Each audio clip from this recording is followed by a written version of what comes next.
पंडित जी, इस हफ्ते में एक व्यक्ति ने जो अपनी विशेष रूप से पूरे देश को अपने ओर खींचा, वो शख्स है नरेंद्र मोदी। जी हाँ। देखिए, 9 राज्यों के मुख्यमंत्री आए उनके शपथ ग्रहण समारोह में। कई सारे देशों के जो चांसलर है वो आए। नरेंद्र मोदी अक्सर ये कहते थे कि, या बीजेपी भी ये कहती थी कि देश का प्रधानमंत्री कौन होगा या प्रधानमंत्री पद का उम्मीदवार कौन होगा ये तो पार्टी तय करेगी। लेकिन उस दिन मोदी ने तय कर दिया कि कौन होगा अगला प्रधानमंत्री का सबसे प्रबल दावेदार। क्या समझते हैं आप?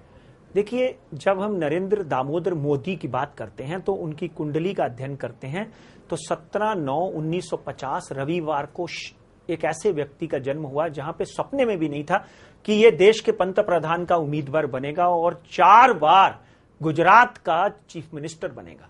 जी मित्रों, यहां पर एक बात समझ लेनी, उन्हीं की भाषा में वो हमेशा बोलते हैं, मित्रों एक बात समझ लेनी बहुत जरूरी है कि उनकी कुंडली का जब हम अध्ययन करते हैं तो डेफिनेटली मोटा मोटा एक बात समझ में आती है कि अगर चौथा घटक बना तो नरेंद्र मोदी अगले प्रधानमंत्री के रूप में होंगे, जो बहुत ज्यादा नहीं चलेंगे मगर बनने के योग बनेंगे। जी, माननीय श्रीमती सोनिया गांधी की जब हम कुंडली का अध्ययन करते हैं राजेश जी, या उनकी पुत्री प्रियंका गांधी की कुंडली का जब हम अध्ययन करते हैं तो नरेंद्र मोदी हो या फिर कोई जेटली हो या कोई सुषमा स्वराज हो, भारतीय राजनीति में भारतीय जनता पार्टी की कुंडली का अध्ययन किया है हमने। 127 साल पहले जो कांग्रेस बनी उसका अध्ययन किया है, 1977 में जब इंदिरा कांग्रेस बनी उसका अध्ययन किया है हमने।